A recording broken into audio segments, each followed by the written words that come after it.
Another one of the big outbreaks that are going on around the world, and actually quite close to home, is Chikungunya. It's been seen in large amounts since early December in the Caribbean and in parts of South America. There is a journalist that I've been following who's done some fantastic interviews with experts on Chikungunya, and he's really done a yeoman's job of keeping track of this disease. And so joining me on the phone now is a freelance journalist who has a background in medicine, and he's focusing his journalism on infectious diseases. And his name is Charles Simmons. Hi, Chuck. You there?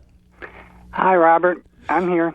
So glad to have you. Really appreciate the work that you're doing. Thank you. Now, of course, every Friday, the European Centers for Disease Control put out the latest numbers on Chikungunya. Are you up to date on that?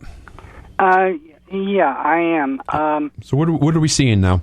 Well, taking a look at both what the Europeans have and what the Pan American Health Organization has, there are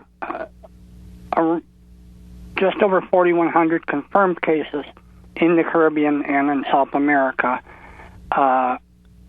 with most of the countries not really doing any testing anymore since they know that the virus is in the country. Mm-hmm. Not every country is listing suspected cases, but for those that are, there are over 31,000 suspected cases. So it combined total 35,547. And those are the islands in the Western Caribbean, the Eastern Caribbean, French Guyana, and the Dominican Republic. Oh, right. So what you're saying is they're not doing any testing anymore. This number could be significantly higher then, right? Well, they're calling basically they're considering them suspected cases. Mm-hmm. Based on symptoms. Yeah, they match the symptoms of Chikungunya, and so instead of going to the expense of testing, and many of these tiny islands have to send their tests away. Far away, then it takes several weeks to get them back. So between the time and the expense, they're just not going to it anymore. Yeah. Since they know it's there. Okay, and in the past couple days, we've seen a couple of new Caribbean islands with new confirmed cases. I think it's St. Vincent, and I just did a report today about there's one in Antigua.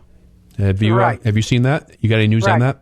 Yeah, not unexpected. Right. The disease is spread by people, and not by mosquitoes. Mosquitoes that carry these illnesses generally don't fly more than 100 yards in their life. So it's not mosquitoes flying from island to island. It's someone with an infection going to another island and then being bitten, and it's spreading from there.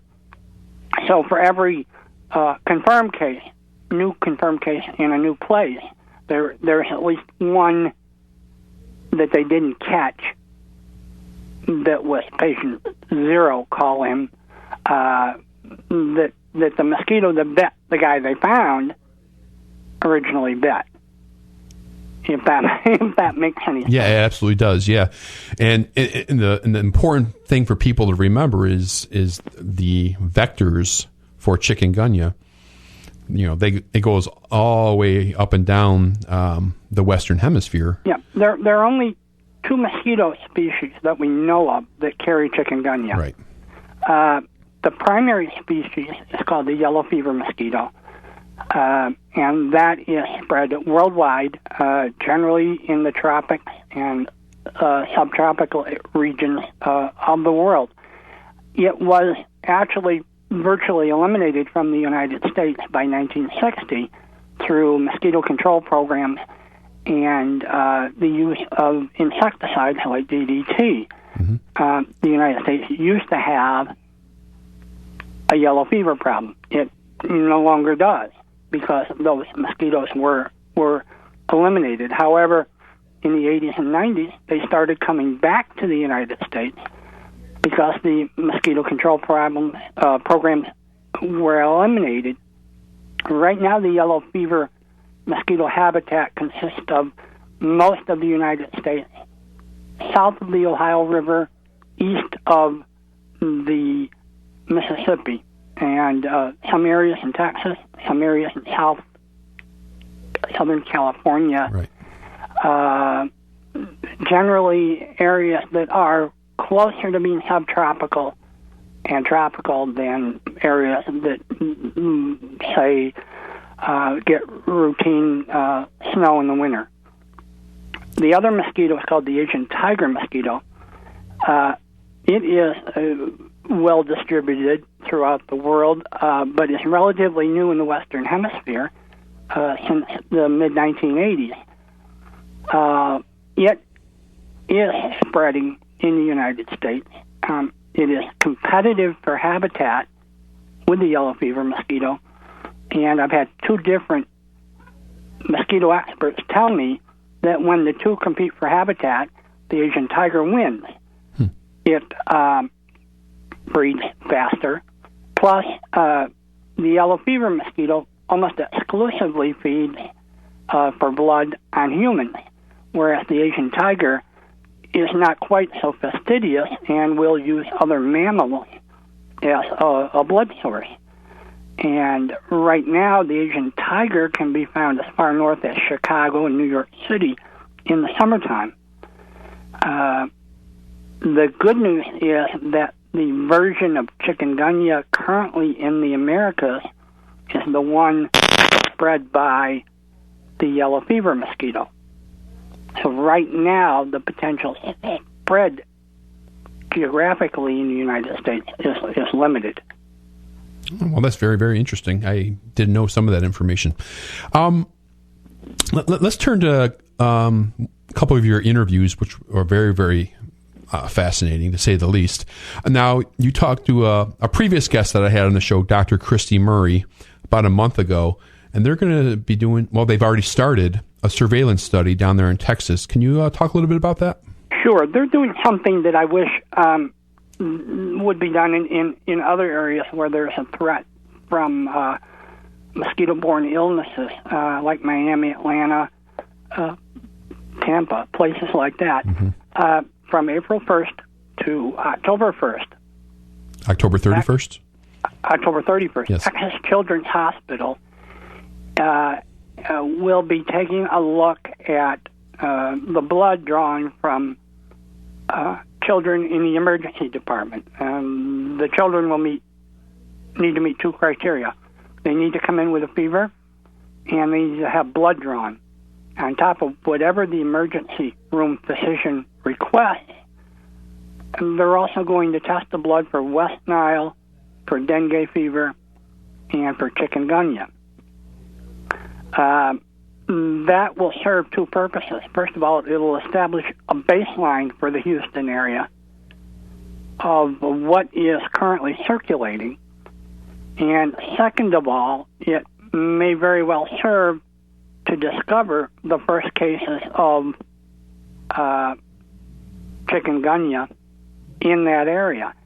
Dr. Murray is the author of a study that found a completely unknown outbreak of dengue yes. in the Houston area in the 2003-2005 range. Right. Went completely unnoticed by physicians, and yet when they did blood tests several years later, they found many patients who had antibodies to dengue fever, right.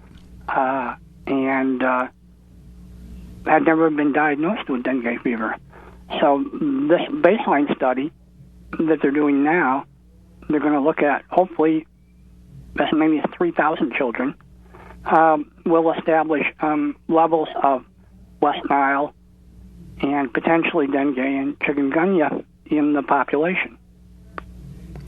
Now you did another interview, which caught some attention.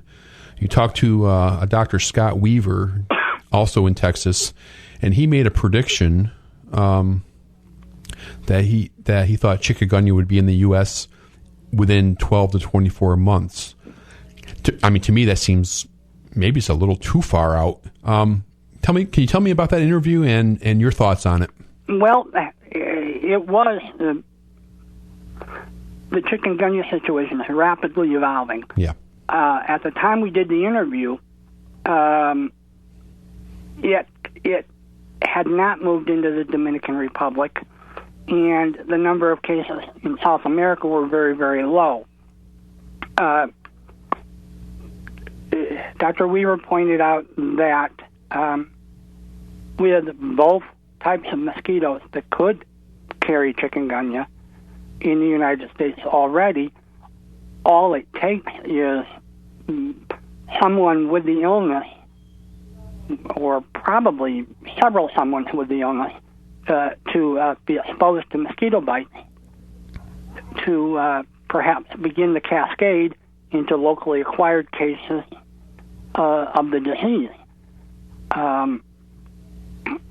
He thought that there were 2 points of entry, one being South Florida and the other being South Texas, based on the fact that there's locally acquired dengue in both areas and has been for some time. The same mosquitoes carry dengue. Where you have dengue, you will have chikungunya. Where you have chikungunya, you will have dengue. Right. He said 12 to 24 months at that time. It would not surprise me if South Florida saw cases, locally acquired cases, before the end of the summer.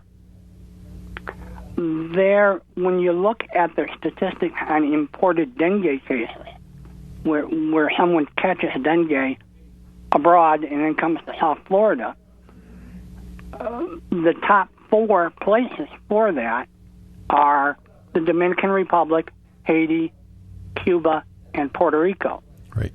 Chikungunya is confirmed in the Dominican Republic. Haiti is such a mess that they may or may not have it now, but they're certainly going to. Cuba has, and it's not known to a lot of Americans, has very close ties to Haiti, and a move into Cuba would not be unexpected. And, of course, the Dominican Republic and the islands of the Eastern Caribbean, right smack in between them, is Puerto Rico, where they don't have it yet. They almost certainly will get it. And the financial difficulties their government is under right now may present a problem in both diagnosing it and controlling it. Now,